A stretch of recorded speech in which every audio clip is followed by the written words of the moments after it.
kami sudah lewati, dan saya waktu itu pernah datang ke sini. Waktu itu sudah ada yang di tempat ini, jadi tidak sempat datang. Tapi ada banyak sekali perubahan yang terjadi dan banyak sekali hal yang saya alami, dan ini benar-benar membuat hidup saya ini semakin lama harus semakin belajar dekat kembali kepada Tuhan. Sebelum kita mulai, kita akan baca firman Tuhan di 1 Korintus 13 ayat 1 sampai 3. Sekalipun aku dapat berkata-kata dengan semua bahasa manusia dan bahasa malaikat, tetapi jika aku tidak mempunyai kasih, aku sama dengan gong yang berkumandang dan canang yang bergemencing. Sekalipun aku mempunyai karunia untuk bernubuat, dan aku mengetahui segala rahasia dan memiliki seluruh pengetahuan, dan sekalipun aku memiliki iman yang sempurna untuk memindahkan gunung, tetapi jika aku tidak mempunyai kasih, aku sama sekali tidak berguna.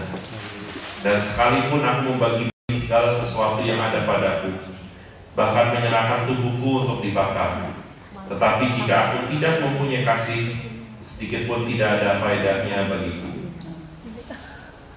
Ada masa-masa dalam hidup kita ini, kita akan merasakan bahwa hidup kita ini seperti kekeringan, dan masa-masa itu sepertinya itu masa-masa yang menggairahkan, dan masa-masa yang ya bisa dibilang semuanya apa yang kita kerjakan salah, dan mungkin banyak orang juga yang akan menipu kita. Dan kadang-kadang kita juga bekerja, kita yang sudah capek, tapi orang lain yang mendapatkan kemuliaan.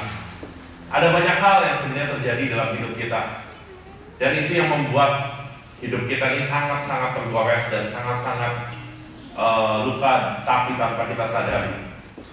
Dan di waktu itu saya pernah berdoa, akhirnya saya datang ke Tuhan. Sebetulnya saya menyadari bahwa hidup saya ini tanpa disadari banyak orang yang melukai hidup saya. Dan di waktu itu saya jujur, saya bingung. Kalau saya melihat setiap orang, saya kesel, saya marah tanpa orang itu juga tahu. Apapun yang dia buat itu sepertinya membuat saya sangat marah. Dan dari situ saya cuma datang ke Tuhan dan saya berkata, Tuhan, ada banyak hal dalam hidup kita ini yang tanpa kita sadari itu penuh dengan luka-luka dan kemarahan. Dan di akhirnya waktu itu saya berdoa dan saya tanya Tuhan. Dan tiba-tiba saya datang ke tahtanya Tuhan. Dan waktu datang ke tahtanya Tuhan, Tuhan cuma bilang, apa yang kamu sudah berbuat nak semuanya ini? Dan sewaktu Tuhan bertanya seperti itu, akhirnya saya membicarakan semua hal-hal yang spektakuler dalam hidup saya. Saya merasakan Tuhan itu melakukan banyak keajaiban dalam hidup saya. Dan banyak sekali Tuhan pakai hidup saya untuk melakukan banyak hal yang benar-benar spektakuler. Tapi di kala itu saya melihat Tuhan itu cuma hanya diam. Dan akhirnya semuanya itu seperti tertulis di dalam tangan dia. Tapi setelah selesai semuanya itu hilang dan tidak ada artinya apa-apa. Dan dari sana saya sampai menangis sama Tuhan.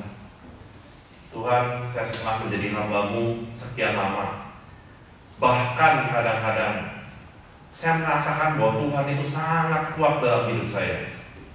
Tuhan memakai hidup saya. Tapi semuanya kenapa jadi nabi? Kenapa jadi semuanya itu seperti nggak ada artinya semuanya? Di situ saya berdoa. Saya tiba-tiba teringat dengan Matius 7 yang dia katakan bahwa kamu sudah bisa melakukan segala sesuatunya. Kau bisa bernubuat, kau bisa mengusir setan, kamu melakukan mujizat penyembuhan orang. Tapi aku gak kenal kamu. Dan dari situ saya nangis dan saya cuma ngomong, Tuhan, saya harus berlaku seperti apa lagi sebagai hamba-Mu? Untuk hatiku, untuk cintaku semuanya berkenan di hadapan-Mu, tanpa ada hal-hal yang mengganggu hidup saya. Dan saya waktu itu nangis sama Tuhan. Dan tiba-tiba Tuhan bilang, kembali ke cinta mula-mula. Hukum yang terutama, kasihilah Tuhan Allahmu dengan segenap hatimu, dan kasihlah sesama manusia seperti dirimu sendiri. Dan di waktu itu saya bilang begini sama Tuhan, Tuhan, begitu banyak luka dalam hidupku. Waktu awal pertama kali saya kenal Tuhan, waktu pertama kali saya jatuh cinta dengan Tuhan, saya bisa melakukan apa aja yang buat saya ini semua orang, gue gak peduli ngeliatin semua orang. Yang saya lakukan cuma saya untuk lakukan ke Tuhan. Mau orang aniaya saya, mau saya gak dapat kemuliaan. Bahkan waktu itu saya ingat banget waktu saya kenal Tuhan, saya di sekolah dalam 1 tahun. Saya ingat banget kalau dulu di sekolah kami itu ada namanya kelas, kalau ada namanya jadwal piket. Itu kalau jadwal piket itu nanti yang perempuan-perempuan tuh nyapu, yang laki-laki itu tugasnya ngapusin setiap tulisan-tulisan di papan tulis. Dan di situ dalam 1 tahun, waktu saya cinta mula-mula sama Tuhan, ada satu teman saya ini benar-benar males banget, dan dia ini nggak mau kerja sama sekali. Dalam 1 tahun dia nggak pernah lakukan apa-apa. Bahkan sampai teman-teman saya bilang begini, mereka melihat saya yang selalu kerja, yang selalu melakukan apapun. Dan di waktu itu saya ini dinamakan pendeta di sekolah itu, di kelas itu. Orang kalau ada masalah datang ke saya, minta didoakan, sharing sama saya, hanya semua tentang Tuhan.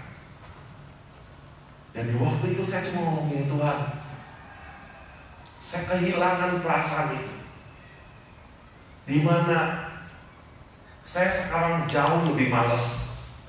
Saya jauh lebih mendengarkan apa kata-kata orang dibandingkan dengan kecintaan saya dengan Tuhan.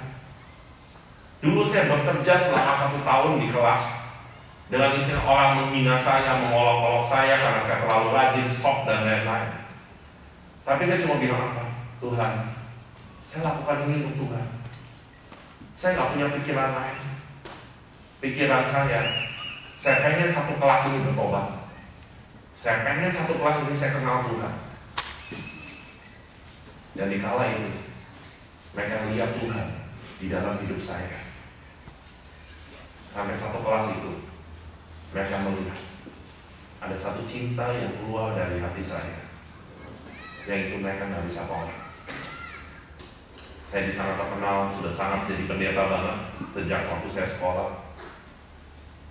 Tapi itu masa-masa seperti itu, masa-masa yang saya sudah lupakan.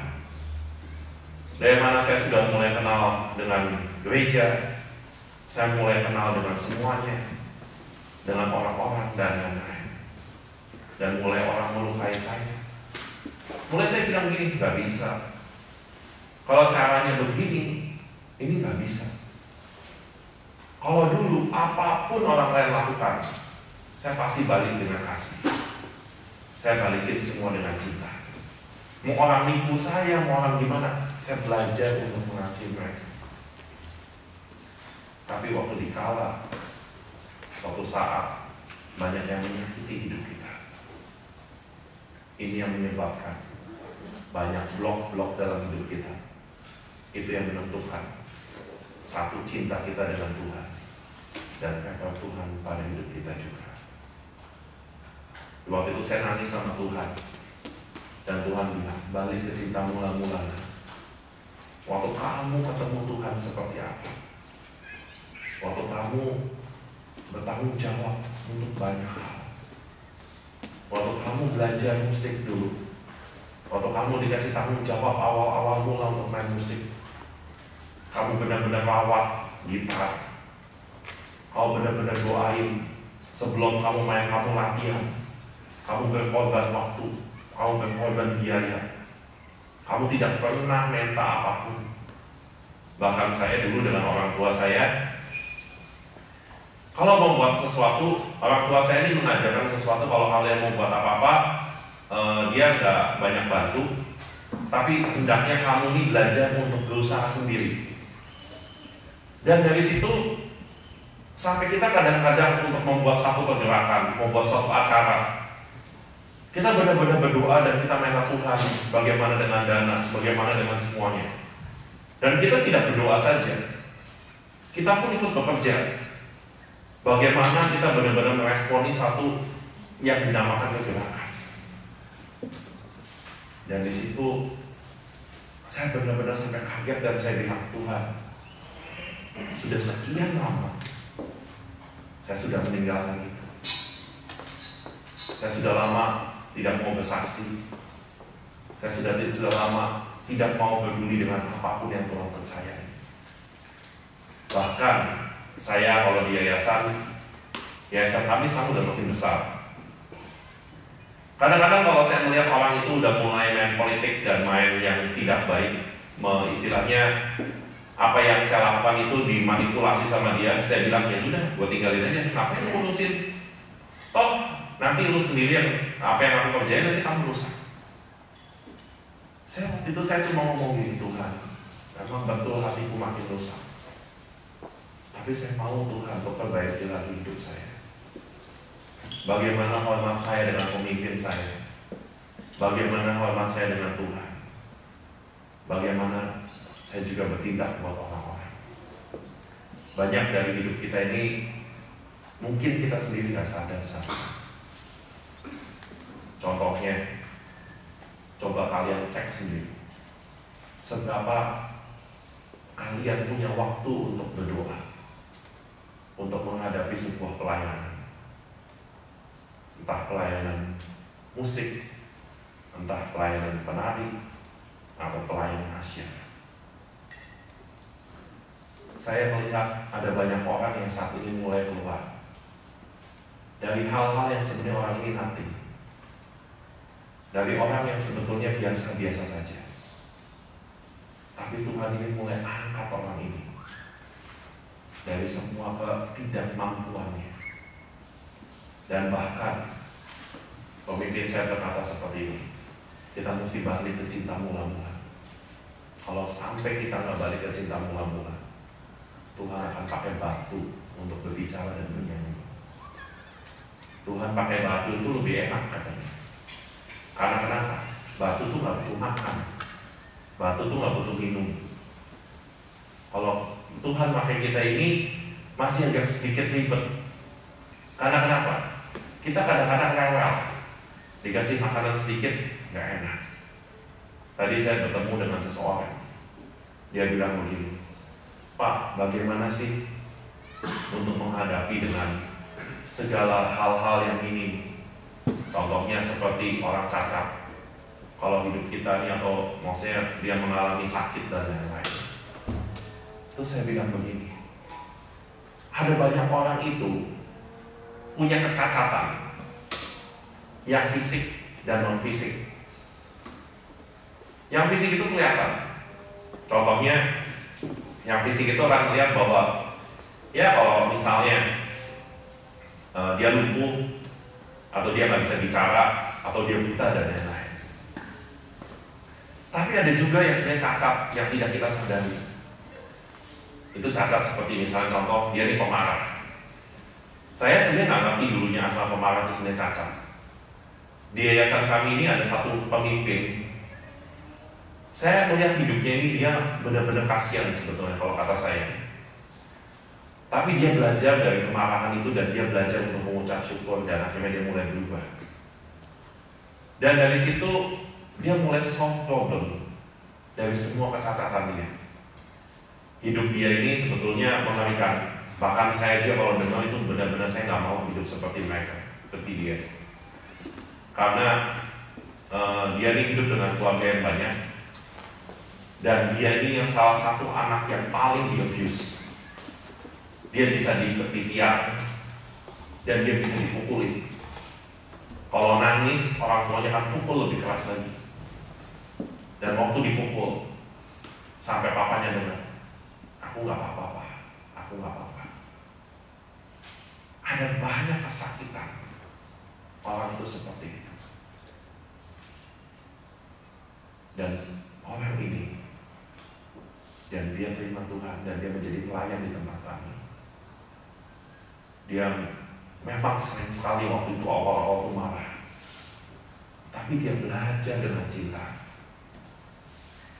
Dia ini salah satu misionaris di tempat kami. Dan dia banyak sekali membuat pos-pos di rumah singgah.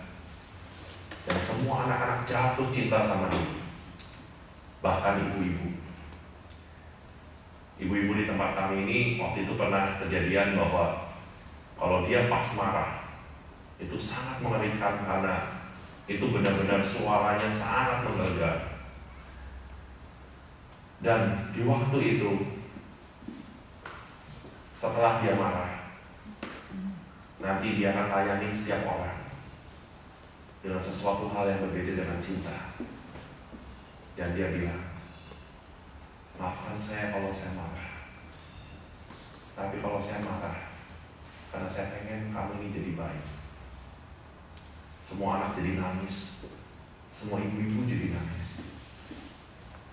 Dia bilang, saya mau mengasihi kalian dengan cinta. Cinta yang merubah hidup. Ada berapa dari kita koreksi hidup kita? Apakah kita masih mempunyai cinta yang dari Tuhan? Bahkan kadang-kadang kita sudah malas untuk melakukan penginjilan. Kita sudah malas ngelakuin apapun. Saya punya teman, dan dia selalu berkata begini, saya nggak mau dengar Yesus dari teman yang lain. Tapi dia mau dengar Yesusmu itu siapa. Lalu saya bilang begini, loh, saya sama-sama Kristen dengan teman saya yang Kristen itu. Tetapi kenapa sih kamu mau dengar cerita tentang Yesus yang ada di saya? Dia bilang begini, kamu ini bisa berjalan bareng dengan aku. Kamu ini bisa melakukan apa aja bersama saya. Dan kamu tidak pernah paksa, dan kamu tidak pernah melakukan sebetulnya hal-hal yang saya tidak suka. Tapi dengan ini saya mau tanya sama kamu, tolong kenalkan Yesusmu pada diri saya. Dan dia agama beda. Dan waktu itu saya cerita tentang Tuhan Yesus sama dia. Dan dia bilang, kamu mau percaya nggak tentang Yesus? Ada cinta yang beda, ada kasih yang beda. Waktu kita belajar untuk berkorban buat yang lain, ada sesuatu yang berbeda. Waktu kita mau berkorban buat yang lain. Masa-masa ini, dunia ini makin jahat. Dunia ini makin parah. Bahkan saya kalau melihat saat ini, saya berpikir bahwa Tuhan, saya ngerti Tuhan bentar lagi datang. Karena banyak sekali orang sekarang udah dapat penglihatan, waktunya sudah singkat. Tanda-tanda akhir zaman sudah sangat jelas sekali, di mana peperangan, penyakit, dan terus sudah gitu kekejaman di dunia, bencana alam, itu udah di mana-mana. Saya aja kalau dengar tentang penyakit yang saat ini ada di Afrika, Ebola, sekarang mereka udah lagi kebingungan. Bahkan sekarang Eropa sudah mengkarantina semua yang dari Afrika yang terjangkit virus itu. Dan virus itu saat ini belum ada obat-obatnya untuk nyembuhin. Dan itu sangat cepat.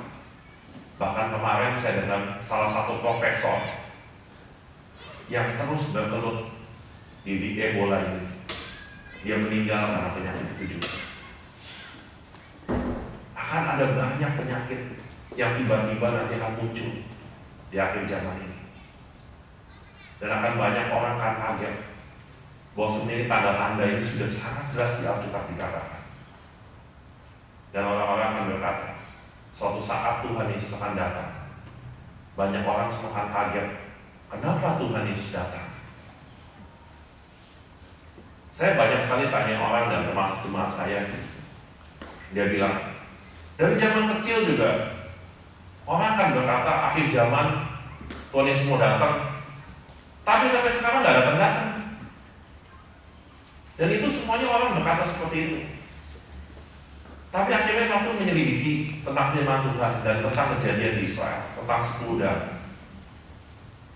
Kejadian 10 darah itu membuat saya ngomong gini, iya sih Tuhan, ini yang saat ini sedang terjadi. Di mana 10 darah itu dan di Israel itu selalu dilakukan kebiasaan bahwa kalau akan ada pernikahan, itu semua mempelai akan diam di rumahnya. Dia harus mempersiapkan segala sesuatunya termasuk minyak untuk talenta itu. Dan di sana itu akan terjadi bahwa setiap mempelai perempuan harus bersiap-siap kapan mempelai laki-laki itu datang, tanpa mempelai perempuan itu tahu kapan laki-lakinya itu datang. Dan di Alkitab juga dikatakan, semua berkata, ini sebentar lagi Tuhan mempelainya akan datang, tapi nggak datang. Akhirnya semua 5 orang darah itu berkata, saya sudah habiskan semua kekuatan, saya sudah habiskan semua minyak, saya sudah habiskan semuanya. Saya sudah capek untuk nunggu mempelai itu. Kapan sih datang-datangnya? Tapi tiba-tiba pintu itu terbuka dan tiba-tiba mempelai itu kelihatan mau datang. Mulai 5 darah ini berkata, minta minyak dong, minta minyak. Udah waktunya, udah gak sempat lagi untuk dia cari minyak. Kondisi itu akan terjadi waktu nanti Tuhan Yesus datang kedua kali. Banyak dari kita tidak menyiapkan minyak yang dari Tuhan. Apa sih yang disebut minyak itu? Minyak itu seperti pengurapan dalam hidup kita.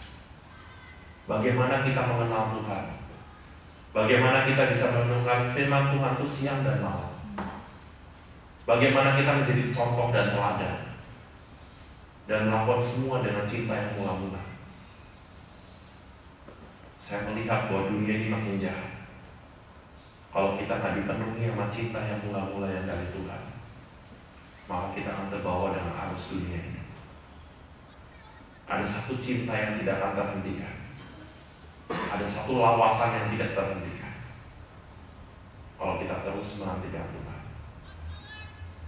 Saya dari situ, saya terus bilang sama Tuhan, Tuhan turunkan cintamu yang mula-mula, buat saya berkobar-kobar lagi sama Tuhan, buat cintaku makin kuat lagi untuk melayani Engkau.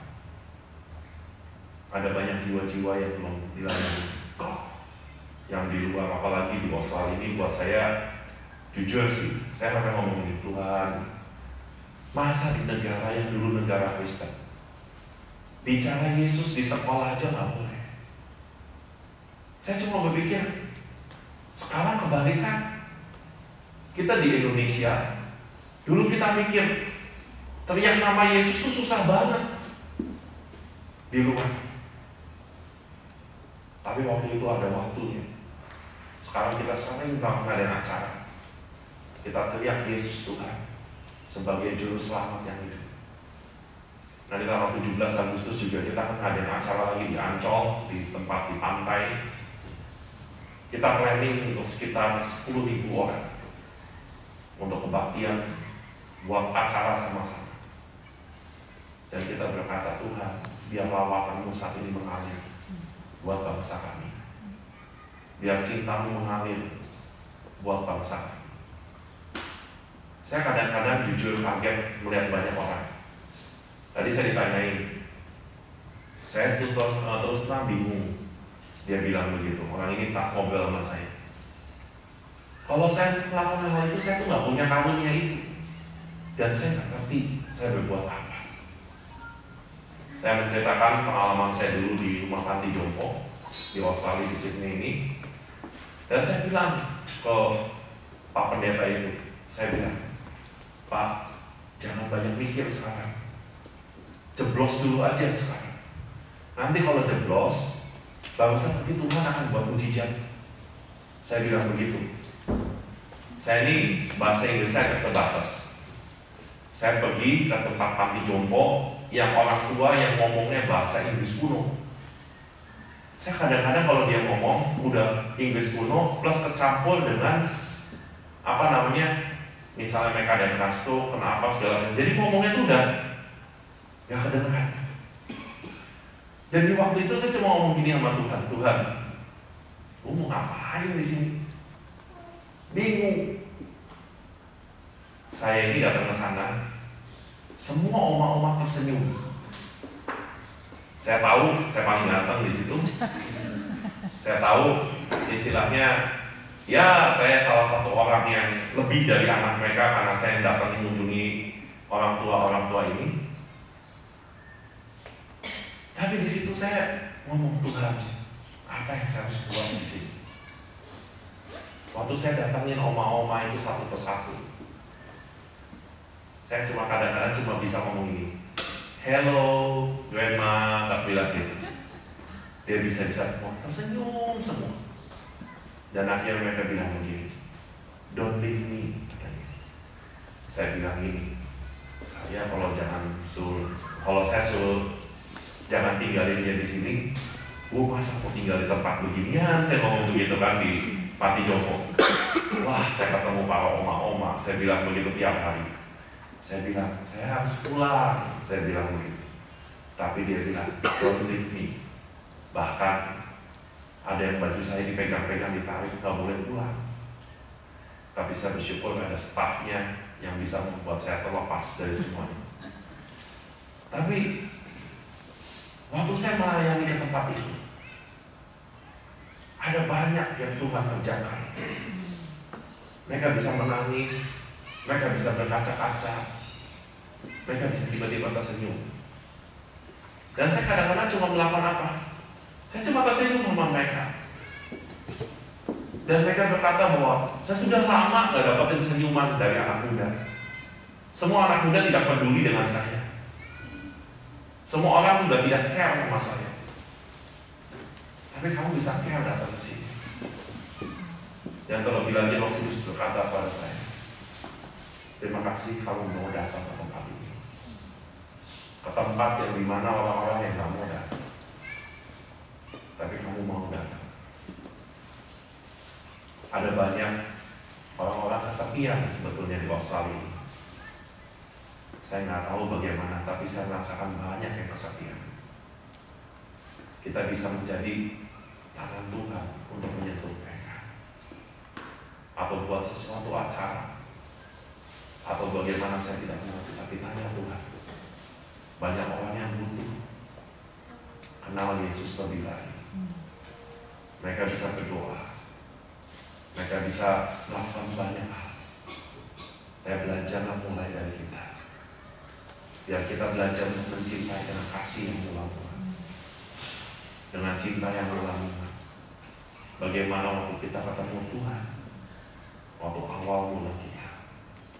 Jangan pikirkan semua kesalahan, jangan pikirkan semua orang yang sudah mulai menyakitkan dan lain-lain. Tapi pikirkan semua yang manis, pikirkan semua yang baik, pikirkan semua yang sedap didengar. Karena itu pun yang akan menyembuhkan hidup kita. Mungkin dari sini ada yang sampai sakit, gak jelas sakitnya apa, badannya gak enak. Bahasa Inggrisnya ada body not precious katanya. Ya kan, saya pernah ketemu ada seorang penginjil, dia bilang ini, ada satu penyakit yang di dunia itu tidak ada, cuma ada di Indonesia. Dia bilang gitu. Ternyata saya tanya sama dia, apa penyakitnya? Enterwin katanya. Itu hanya disembuhkan dengan kerokan. Dia bilang gitu. Masuk angin, Pak. Ya, kalau kita kan kenal masuk angin. Jadi, dan saya berkata bahwa ada banyak hal yang sebetulnya kita bisa buat untuk banyak orang. Tapi yang jelas, biar kita kembali ke cinta yang mula-mula, kasih yang mula-mula. Ada banyak orang yang membutuhkan. Biar gereja ini juga terus kuat, dan terus berkembang untuk melayani jiwa-jiwa. Saya tadi kemarin ketemu sama seseorang di persekutuan, dan saya nanya, ini kan persekutuan Indonesia, terus saya nanya gini, kok ini ada orang aneh? Saya bilang gitu, kayaknya bukan orang Indonesia deh yang datang. Saya ngomong begitu. Ini orang dari mana? Saya ngomong begitu kan. Terus dia bilang begini, iya, ini orang sebetulnya ketemu di jalan. Tiba-tiba dia bahasa roh di tengah jalan itu. Dan waktu di tengah jalan itu bahasa roh, dia diajak ngobrol. Terus diajak ngobrol, mau nggak kamu join untuk ngelakuin ada doa apa dan lain-lain. Ternyata orang ini sebetulnya mereka cuma couple berdua, dan mereka tidak kenal siapapun. Tapi akhirnya di tempat umum itu, akhirnya orang ini ketemu.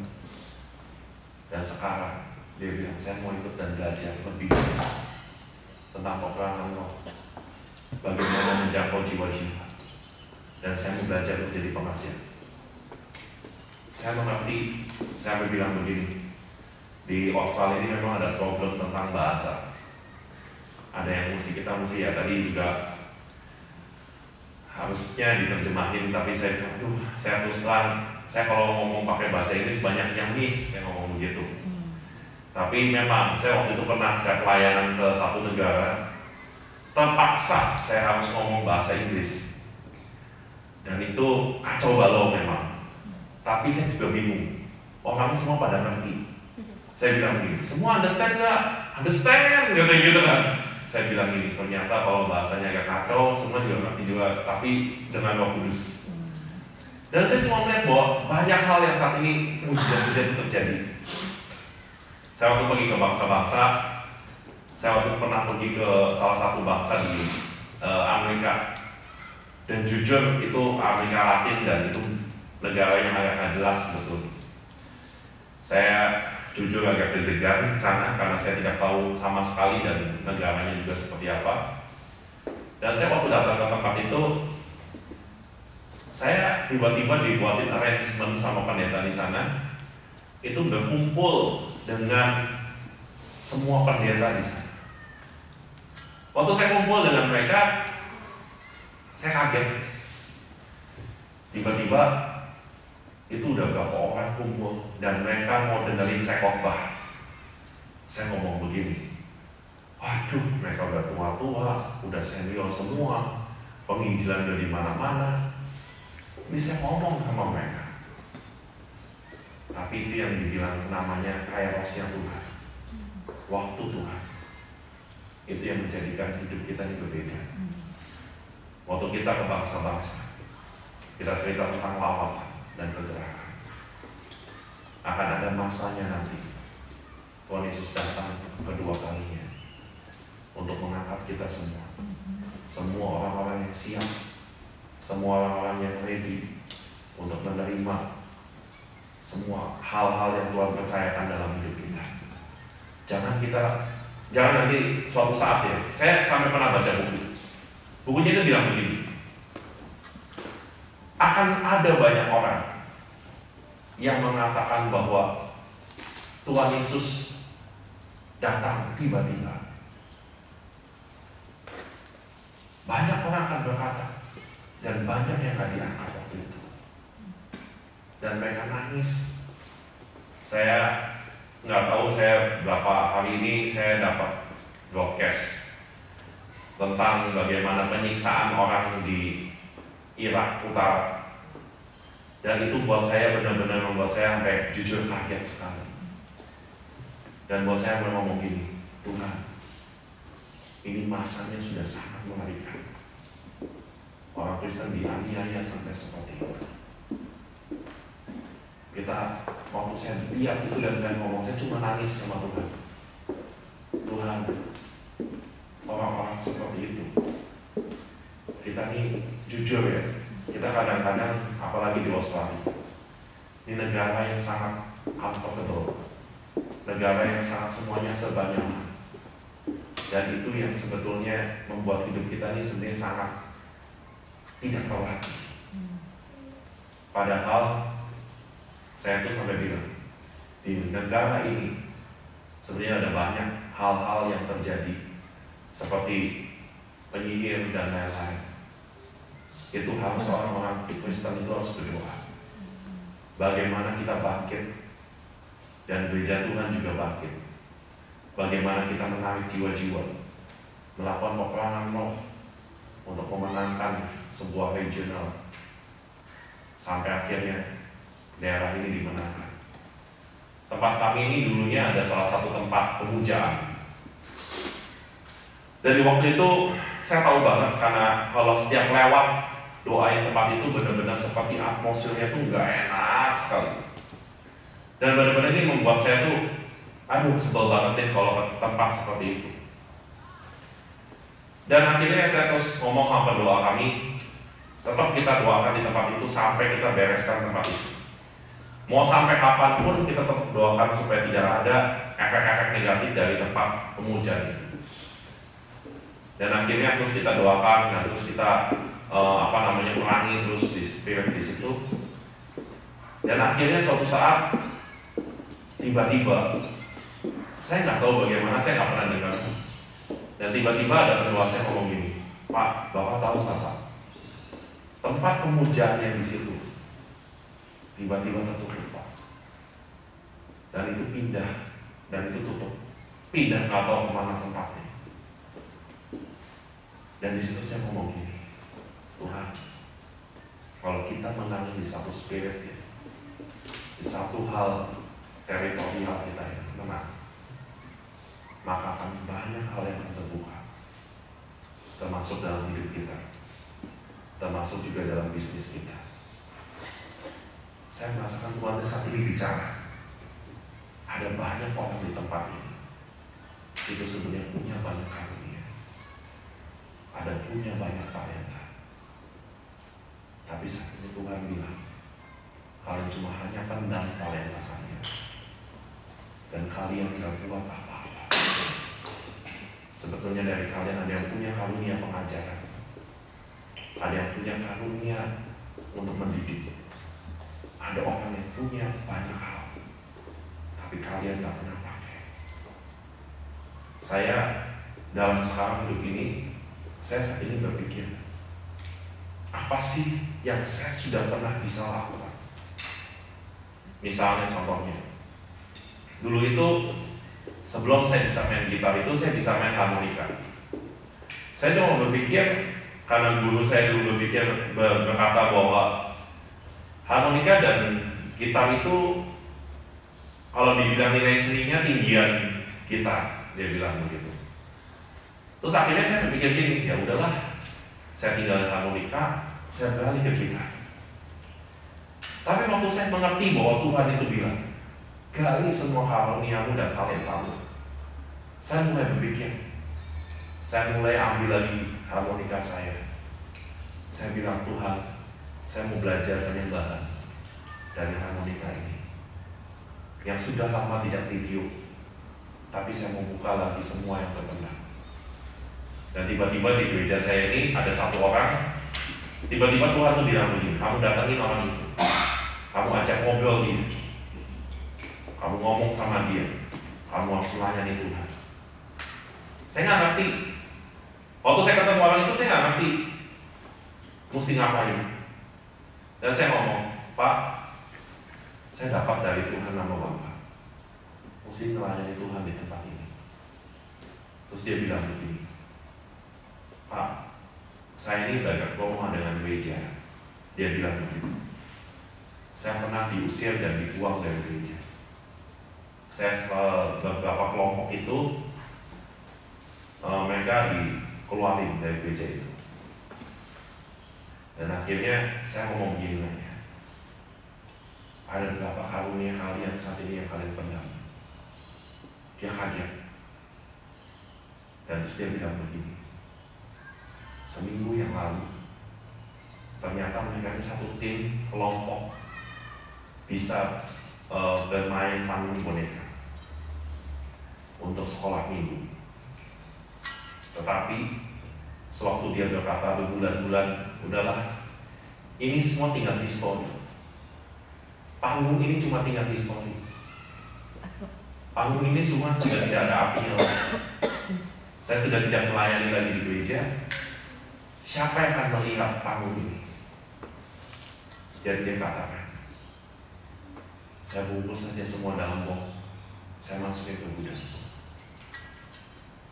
Dan setelah itu, saya berkata ngomong sama dia, Tuhan bilang sama saya, please, jangan tendang talenta. Please, buka semua box dalam hidupmu, dalam gudangmu, dalam hatimu, dalam semuanya. Kembalikan cinta itu mengalir. Mulai kembali layani Tuhan. Saya sampai bilang, kalian coba prepare semuanya. Gereja ini terbuka untuk pelayanan kalian, untuk kalian bisa keluar ke jalan-jalan, buat panggung boneka di jalan-jalan. Dan ini akan memberkati banyak orang. Saya nggak tahu ada berapa orang di tempat ini yang sudah memendam talenta kalian, yang sudah memendam semua karunia kalian. Ini di akhir zaman. Hati-hati dengan semua yang Tuhan percayakan dalam hidup kita. Kalian jangan menyangka bahwa kita ini saya kadang-kadang cuma mikir, saya nggak punya kemampuan apa-apa, saya nggak punya istilah keahlian apa-apa. Tetapi firman Tuhan berkata, kalau kau cuma menyediakan air buat seorang nabi atau seorang imam, dia akan mendapat upah nabi atau upah imam itu. Jangan dikatakan bahwa kita ini orang yang nanti. Saya dari dulu waktu saya jadi jemaat, saya pernah dengar ada seorang pendoa intercessor, dia berdoa ngomong gitu ya. Dia berkhotbah dan cerita begitu. Waktu kalian duduk di kursi jemaat, kalian bisa berdoa buat gembala di sini. Kalian bisa berdoa buat pemain musik di sini. Kalian bisa berdoa buat WL di sini. Kalian bisa berdoa untuk pengkhotbah. Karena setiap upah pelayanan yang mereka kerjakan, waktu kalian berdoa buat setiap orang itu, maka upah itu akan mengalir sama yang didapatkan oleh pelayan itu dan jemaatnya. Mulai rindukan Tuhan kembali, untuk setiap minggu juga datang ke gereja benar-benar Tuhan, aku pengen ketemu Engkau. Kebanyakan yang datang ke gereja saat ini kan cuma mikir gini, ya saya Kristen, saya harus datang hari Minggu supaya kalau saya ada dosa saya minta diampuni dan lain-lain. Tapi yang terpenting dalam hidup kita, sebetulnya kita datang ke gereja dan kita hanya pengen ketemu Tuhan, Raja di atas segala raja. Waktu kalian punya hal ini akan membuat atmosfer hadirat Tuhan yang akan kuat sekali di tempat ini. Waktu kalian bilang, aku datang ke sini bukan karena tugas, aku datang ke tempat ini karena aku cinta sama Tuhan dan aku mau ketemu Tuhan. Biar ini menjadi hal yang baru dalam hidup kita. Biar ini akan menjadi nanti doa kita. Tuhan balikin kepada cinta kita yang melambungkan. Kita datang ke rumah Tuhan, datang dengan cinta, kita mau ketemu Tuhan, maka Tuhan akan melimpahi dan Tuhan juga akan hadir di dalam hidup kita masing-masing. Saya mau minta pemain musik semua udah siap semuanya. Kita benar-benar berdoa saat ini, kita meminta anugerah Tuhan, biar cintanya Tuhan, biar anugerahnya Tuhan mulai melingkupi hidup kita lagi.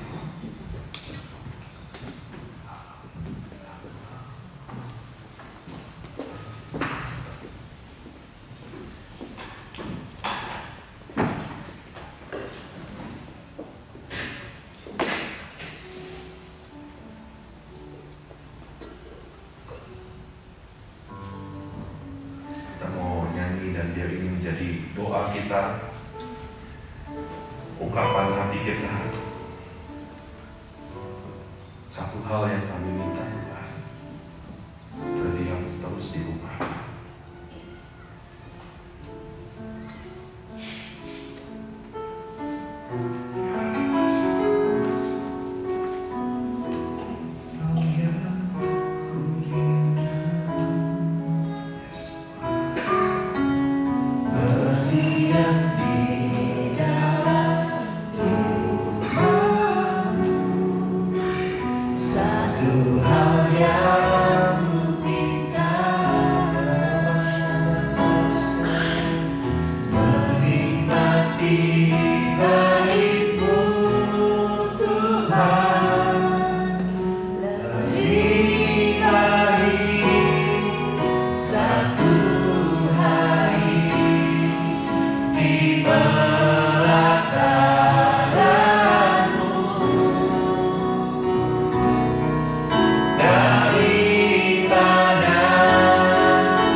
Turunkan anugerah-Mu Tuhan,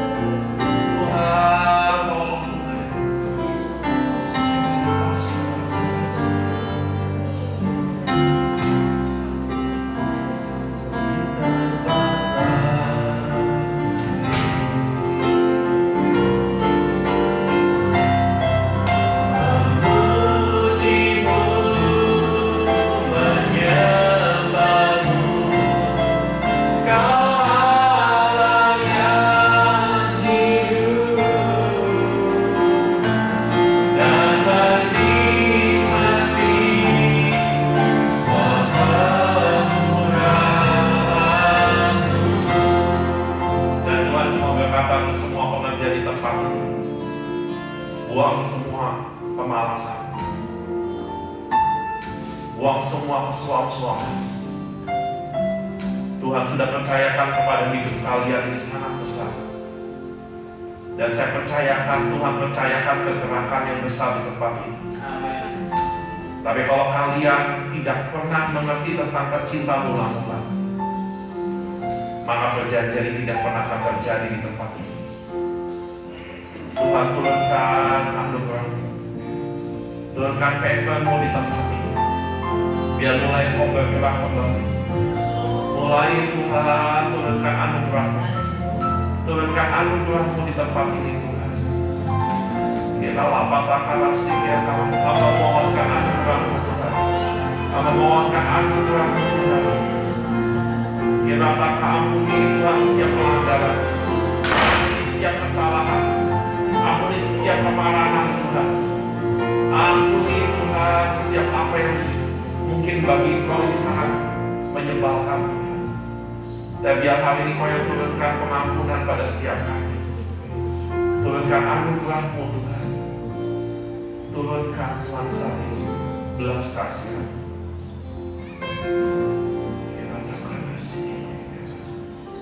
Basuh aku di dalam darah-Mu, anak domba.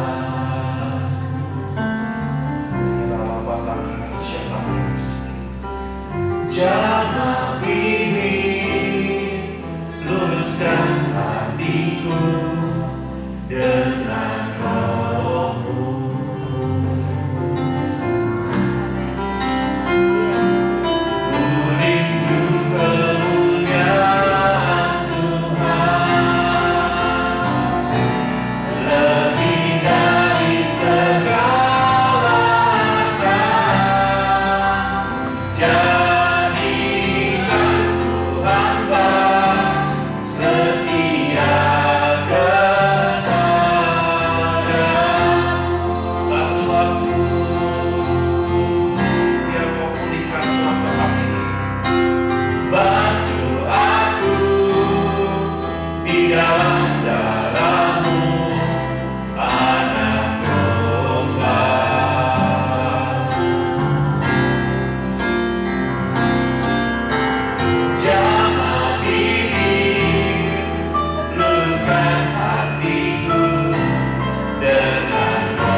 Sun.